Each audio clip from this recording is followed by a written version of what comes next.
Sir से मिलवाते हैं हम आप लोगों को। और मैंग सर, हमारे बच्चों को थोड़ा सा मोटिवेट कर दीजिए कि कैसे इनको 11th 12th में चीजें मिलने वाली हैं। सर हाई स्कूल के मुकाबले मैं कह सकता हूँ कि यहाँ पर अगर बच्चे ABCD पढ़ रहे हैं तो वहाँ पर हम लोग वर्ड्स बनाना सीख रहे होंगे। और 11th और 12th की मैथ ऐसी मैथ है कि अगर आप 11th की मैथ अच्छे से नहीं पढ़ते हैं तो आपको 12th में काफ़ी सारी समस्याओं का बहुत सामना करना पड़ बिल्कुल सकता है। सही कह रहे हैं सर आप। सर आप बताते रहिए बिल्कुल। बच्चों को, मैं कुछ बच्चों को दिखाना भी चाहता हूँ, साथ साथ में इनको दिखा रहा हूँ मैं। जी सर। हाँ। तो 11th की मैथ 10th की मैथ से थोड़ी बहुत रिलेटेड है। जो हम लोग हाई स्कूल में कॉन्सेप्ट पढ़ रहे होंगे उन्हीं से रिलेटेड थोड़ा सा एडवांस कहाँ पर हम 11th में भी चीज़ें पढ़ रहे होंगे।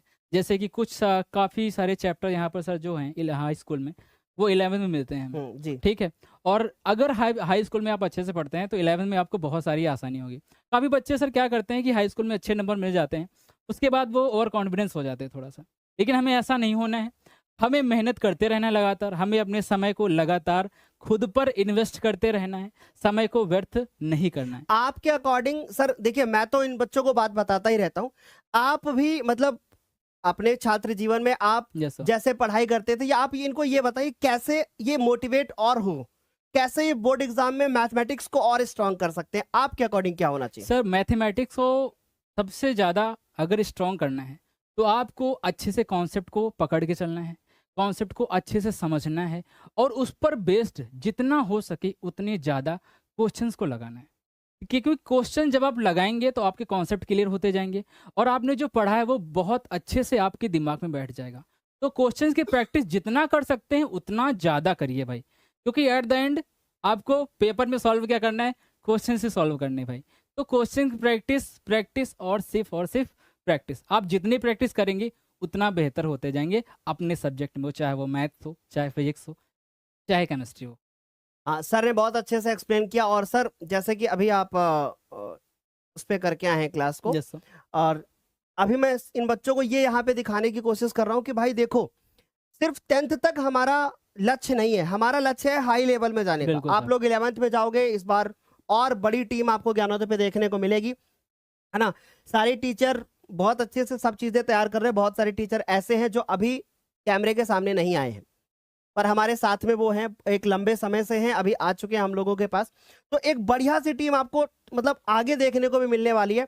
देखो, मैं ये दिखाना चाहता हूँ कि देखो सर के द्वारा ये सब पढ़ाया गया, और ये आप सोचो कि जो चीजें आप 10th में पढ़ते हो ना, ये देखो ये 11th के बच्चों को पढ़ाया जा रहा है। आप सोच के देखो, ये 11th की किताब में ये कहीं पर चीजें दी नहीं गई हैं, लेकिन सर ने एक्स्ट्रा में चीजें बताई हैं, ताकि बच्चों के आगे का जो फ्यूचर है ना, जब वो मैथमेटिक्स को लेकर के आगे डरे ना। तो बिल्कुल। आप ये सोचो कि हमारा गोल सिर्फ ये सब चीजें देख रहे हो, साइन थीटा कॉस थीटा जो छोटे छोटे देखते हो, हर चीज में ये तुम्हें दिख रही है, ऐसे छोटी छोटी चीजें आपको यहाँ देखने को मिल रही है।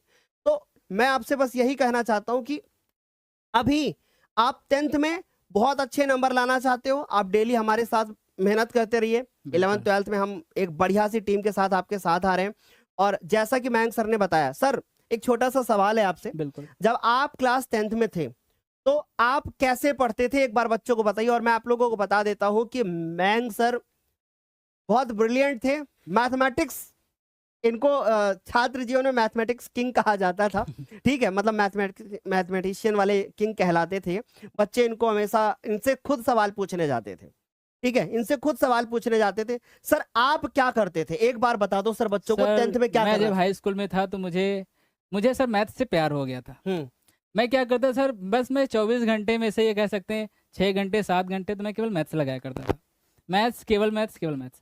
अच्छे से सारे क्वेश्चन को पकड़ के चलता था।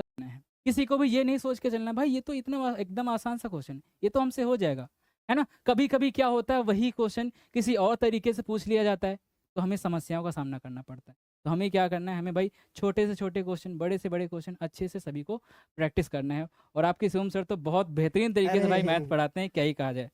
ठीक है। और मयंक सर के बारे में मैं कुछ बोलना चाहता हूँ। क्लास 11th में मैं और मयंक सर मिलकर के पढ़ा रहे थे। तो स्टार्टिंग में हमने पढ़ाया, फिर अभी मयंक सर बिल्कुल। पढ़ा रहे हैं।